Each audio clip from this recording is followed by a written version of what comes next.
La Bible en un an, la 111e journée, le livre de Josué, chapitre 22, verset 9 au chapitre 23, verset 16. Le livre des psaumes, chapitre 89, verset 20 à 38. Le livre des proverbes, chapitre 13, verset 5 et 6. L'évangile de Luc, chapitre 4, verset 1 à 30.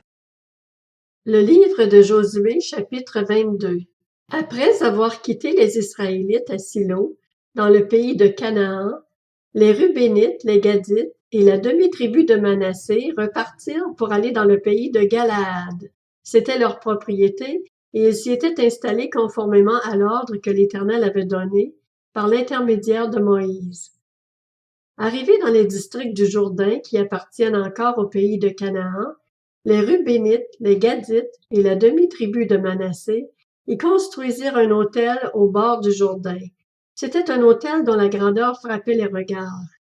Les Israélites apprirent que l'on disait « Les Rubénites, les Gadites et la demi-tribu de Manassé ont construit un autel qui fait face au pays de Canaan, dans les districts du Jourdain, du côté des Israélites. » À cette nouvelle, toute l'assemblée des Israélites se réunit à Silo pour monter les attaquer.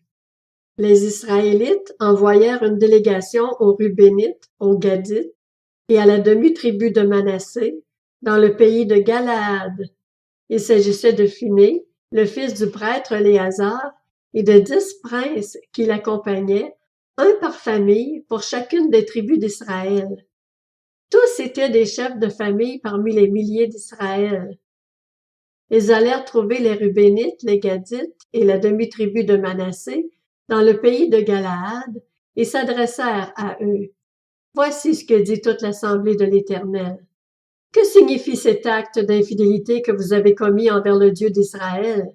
Vous vous détournez maintenant de l'Éternel. En vous construisant un autel, vous vous révoltez aujourd'hui contre lui. Considérons-nous comme sans importance le crime de Péor? Nous n'en sommes pas encore purifiés, malgré le fléau qu'il a attiré sur l'assemblée de l'Éternel. Et vous vous détournez aujourd'hui de l'Éternel. Si vous vous révoltez aujourd'hui contre lui, demain il s'irritera contre toute l'assemblée d'Israël. Si vous considérez comme impur le pays qui est votre propriété, passez dans le pays qui est la propriété de l'Éternel et où il a sa résidence, et installez-vous au milieu de nous. Mais ne vous révoltez pas contre l'Éternel, et ne vous séparez pas de nous en vous construisant un autel en plus de celui de l'Éternel notre Dieu. Lorsque Akan, fils de Zérak, a commis un acte d'infidélité au sujet des biens voués à la destruction, la colère de l'Éternel ne s'est-elle pas enflammée contre toute l'assemblée d'Israël? Akan n'a pas été le seul à mourir à cause de son crime. Les Rubénites, les Gadites et la demi-tribu de Manassé firent cette réponse au chef des milliers d'Israël. Le Dieu des dieux, c'est l'Éternel. Oui, c'est le Dieu des dieux, l'Éternel, qui le sait, et Israël le saura bien aussi. Si c'est par révolte et par infidélité envers l'Éternel que nous avons agi, ne viens pas à notre aide aujourd'hui. Si nous nous sommes construits un autel pour nous détourner de l'Éternel, si c'est pour y présenter des holocaustes et des offrandes, et si c'est pour y faire des sacrifices de communion, que l'Éternel lui-même nous en demande compte. Non, c'est plutôt par inquiétude que nous avons fait cela. Nous avons pensé que vos descendants diraient un jour au nôtre, « Qu'avez-vous à faire avec l'Éternel, le Dieu d'Israël? L'Éternel a établi le Jourdain comme une frontière entre nous et vous, descendants de Ruben et de Gad. Vous n'avez aucun droit de servir l'Éternel. À cause de vos descendants, les nôtres cesseraient alors de craindre l'Éternel. Voilà pourquoi nous nous sommes dit, construisons-nous donc un autel, non pour y offrir des holocaustes et pour des sacrifices, mais comme un témoin. Il témoignera entre nous et vous, entre nos descendants et les vôtres, que nous voulons servir l'Éternel devant lui par nos holocaustes et par nos sacrifices d'expiation et de communion. Ainsi, vos descendants ne pourront pas dire un jour au nôtre, « Vous n'avez aucun droit de servir l'Éternel. » Nous nous sommes dit, si dans l'avenir ils nous tiennent ce langage, à nous ou à nos descendants, nous répondrons, voyez la réplique de l'autel de l'Éternel qu'ont fait nos ancêtres, non pour des holocaustes et pour des sacrifices, mais comme témoins entre nous et vous. Nous ne voulons certes pas nous révolter contre l'Éternel et nous détourner aujourd'hui de lui en construisant un autel destiné à des holocaustes, des offrandes et des sacrifices, en plus de celui de l'Éternel, notre Dieu, qui est devant sa demeure. Lorsque le prêtre finé et les princes de l'assemblée, les chefs de milliers d'Israël qui l'accompagnaient, eurent entendu les paroles que prononcèrent les Rubénites, les Gadites et les Manassites, ils furent satisfaits. Phiné, fils du prêtre Éléazar, leur dit alors, « Nous savons maintenant que l'Éternel est au milieu de nous, puisque vous n'avez pas commis cet acte d'infidélité contre lui. Vous avez ainsi délivré les Israélites d'une intervention de l'Éternel. » Phiné, fils du prêtre Éléazar, et les princes quittèrent les Rubénites et les Gadites. Ils revinrent du pays de Galaad, dans le pays de Canaan, vers les Israélites, et leur firent un rapport. Les Israélites furent satisfaits. Ils bénirent Dieu et ne parlèrent plus de monter les attaquer et de dévaster la région qu'habitaient les Rubénites et les Gadites. Les Rubénites et les Gadites appelèrent l'autel Ed, car, dirent-ils, il est témoin entre nous que c'est l'Éternel qui est Dieu. Le livre de Josué, chapitre 23. L'Éternel avait, depuis longtemps, donné du repos à Israël en le délivrant de tous les ennemis qui l'entouraient. Josué était vieux, il était d'un âge avancé. Alors Josué convoqua tout Israël, ses anciens, ses chefs, ses juges et ses officiers. Il leur dit, « Je suis vieux, je suis d'un âge avancé. Vous avez vu tout ce que l'Éternel votre Dieu a fait à toutes ces nations devant vous. En effet, c'est l'Éternel votre Dieu qui a combattu pour vous. Voyez par tirage au sort, je vous ai donné en héritage pour vos tribus les nations qui restent, et toutes celles que j'ai exterminées, à partir du Jourdain et jusqu'à la mer Méditerranée, vers le soleil couchant. C'est l'Éternel votre Dieu qui les détruira et les chassera devant vous. Vous posséderez leur pays comme l'Éternel votre Dieu vous l'a dit. Appliquez-vous avec force à respecter et à mettre en pratique tout ce qui est écrit dans le livre de la loi de Moïse, sans vous en écarter ni à droite ni à gauche. Ne vous mélangez pas avec les nations qui sont restées parmi vous. Ne prononcez pas le nom de leur Dieu et ne l'employez pas pour prêter serment. Ne les servez pas et ne vous prosternez pas devant eux. Attachez-vous au contraire à l'Éternel votre Dieu, comme vous l'avez fait jusqu'à aujourd'hui. L'Éternel a chassé devant vous des nations grandes et puissantes, et personne, jusqu'à aujourd'hui, n'a pu vous résister. Un seul parmi vous en poursuivait 1000 parce que l'Éternel, votre Dieu, combattait pour vous, comme il vous l'a dit. Veillez donc attentivement sur vous-même, afin d'aimer l'Éternel, votre Dieu. Si vous vous détournez de l'Éternel, et que vous vous attachez aux nations qui restent encore parmi vous, si vous vous unissez à elles par des mariages, et que vous vous mélangez les uns aux autres, soyez certains que l'Éternel, votre Dieu, ne continuera pas à chasser ces nations devant vous. Elles seront, au contraire, un filet et un piège pour vous, un fouet contre vos flancs et des épines dans vos yeux, jusqu'à ce que vous ayez disparu de ce bon terrain que l'Éternel, votre Dieu, vous a donné. Je m'en vais maintenant par le chemin commun à toute la terre. Reconnaissez de tout votre cœur et de toute votre âme qu'aucune des bonnes paroles dites à votre sujet par l'Éternel, votre Dieu, n'est restée sans effet. Toutes se sont réalisées pour vous, aucune n'est restée sans effet. Et de même que toutes les bonnes paroles que l'Éternel, votre Dieu, vous avait dites se sont accomplies pour vous, de même il accomplira toutes les paroles mauvaises contre vous, jusqu'à ce qu'il vous ait détruit et fait disparaître de ce bon terrain qu'il vous a donné. Si vous violez l'alliance que l'Éternel, votre Dieu, vous a prescrite, et si vous allez servir d'autres dieux et vous prosterner devant eux, la colère de l'Éternel s'enflammera contre vous, et vous ne tarderez pas à disparaître du bon pays qu'il vous a donné. Le livre des Psaumes, chapitre 89. Tu as parlé à tes fidèles dans une vision.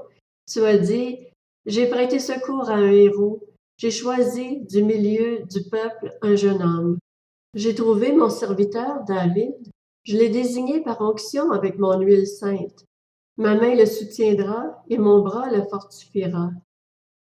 L'ennemi ne pourra pas le tromper ni le méchant l'opprimer. J'écraserai ses adversaires devant lui et je frapperai ceux qui le détestent. Ma fidélité et ma bonté l'accompagneront et sa force grandira par mon nom. J'étendrai sa domination sur la mer et son pouvoir sur les fleuves. Lui-même fera appel à moi. Tu es mon Père, mon Dieu et le rocher de mon salut. Et moi, je ferai de lui le premier-né, le plus haut placé des rois de la terre.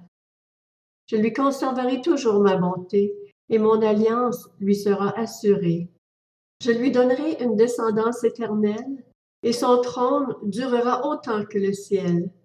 Si ses fils abandonnent ma loi et ne marchent pas suivant mes règles, s'ils violent mes prescriptions et ne respectent pas mes commandements, je punirai leur transgression avec le bâton et leur faute par des coups, mais je ne lui retirerai pas ma bonté et je ne trahirai pas ma fidélité. Je ne violerai pas mon alliance et je ne changerai pas ce qui est sorti de mes lèvres. J'ai prêté une fois serment par ma sainteté, je ne mentirai pas à David. Sa descendance subsistera toujours. Son trône sera pareil au soleil devant moi. Comme la lune, il sera établi éternellement. Le témoin qui est dans le ciel est fidèle. Le livre des Proverbes, chapitre 13. Le juste déteste les paroles mensongères. Le méchant se rend odieux et se couvre de honte. La justice garde celui dont la conduite est intègre, mais la méchanceté cause la ruine du pécheur. L'Évangile de Luc, chapitre 4. Jésus, rempli du Saint-Esprit, revint du Jourdain. Il fut conduit par l'Esprit dans le désert, où il fut tenté par le diable pendant 40 jours. Il ne mangea rien durant ces jours-là, et quand cette période fut passée, il eut faim. Le diable lui dit, « Si tu es le Fils de Dieu, ordonne à ces pierres de devenir du pain. » Jésus lui répondit, « Il est écrit, l'homme ne vivra pas de pain seulement, mais de toute parole de Dieu. » Le diable l'emmena plus haut, sur une haute montagne, et lui montra en un instant tous les royaumes de la terre. Puis il lui dit, « Je te donnerai toute cette puissance et la gloire de ces royaumes, car elle m'a été donnée et je la donne à qui je veux. Si donc tu te prosternes devant moi, elle sera toute à toi. » Jésus lui répondit, « Retire-toi, Satan. En effet, il est écrit, c'est le Seigneur ton Dieu que tu adoreras et c'est lui seul que tu serviras. » Le diable le conduisit encore à Jérusalem, le plaça au sommet du temple et lui dit, « Si tu es le Fils de Dieu, jette-toi d'ici en bas, car il est écrit, il donnera à ton sujet ordre à ses anges de te garder, et ils te porteront sur les mains de peur que ton pied ne heurte une pierre. » Jésus lui répondit, il est dit, « Tu ne provoqueras pas le Seigneur ton Dieu. » Après l'avoir tenté de toutes ses manières, le diable s'éloigna de lui jusqu'à un moment favorable. Jésus, revêtu de la puissance de l'Esprit, retourna en Galilée, et sa réputation gagna toute la région. Il enseignait dans les synagogues, et tous lui rendaient gloire. Jésus se rendit à Nazareth, où il avait été élevé, et conformément à son habitude, il entra dans la synagogue le jour du sabbat. Il se leva pour faire la lecture, et on lui remit le livre du prophète Ésaïe. Il le déroula et trouva l'endroit où il était écrit « L'Esprit du Seigneur est sur moi, parce qu'il m'a consacré par onction pour annoncer la bonne nouvelle aux pauvres. Il m'a envoyé pour guérir ceux qui ont le cœur brisé, pour proclamer aux prisonniers la délivrance et aux aveugles le recouvrement de la vue, pour envoyer libres les opprimés, pour proclamer une année de grâce du Seigneur. » Ensuite, il roula le livre, le remit aux serviteurs et s'assit. Tous ceux qui se trouvaient dans la synagogue avaient les regards fixés sur lui. Alors il commença à leur dire, Aujourd'hui, cette parole de l'Écriture que vous venez d'entendre est accomplie. Tous lui rendaient témoignage. Ils étaient étonnés des paroles de grâce qui sortaient de sa bouche, et ils disaient, « N'est-ce pas le fils de Joseph? » Jésus leur dit, « Vous allez sans doute me citer ce proverbe, « Médecin, guéris-toi toi-même. » Et vous me direz, « Fais ici dans ta patrie tout ce que nous avons appris, tu as fait à Capernaum. » Il leur dit encore, « Je vous le dis en vérité, aucun prophète n'est bien accueilli dans sa patrie. Je vous le déclare en toute vérité, il y avait de nombreuses veuves en Israël à l'époque d'Élie, lorsque le ciel a été fermé 3 ans et 6 mois, et qu'il y a eu une grande famine dans tout le pays. Cependant, Élie n'a été envoyé vers aucune d'elles, mais seulement vers une veuve de Sarepta dans le pays de Sidon. Il y avait aussi de nombreux lépreux en Israël à l'époque du prophète Élisée, et cependant aucun d'eux n'a été purifié, mais seulement Naaman le Syrien. Ils furent tous remplis de colère dans la synagogue lorsqu'ils entendirent ces paroles. Ils se levèrent, le chassèrent de la ville et le menèrent jusqu'à un escarpement de la montagne sur laquelle leur ville était construite, afin de le précipiter dans le vide. Mais Jésus passa au milieu d'eux et s'en alla.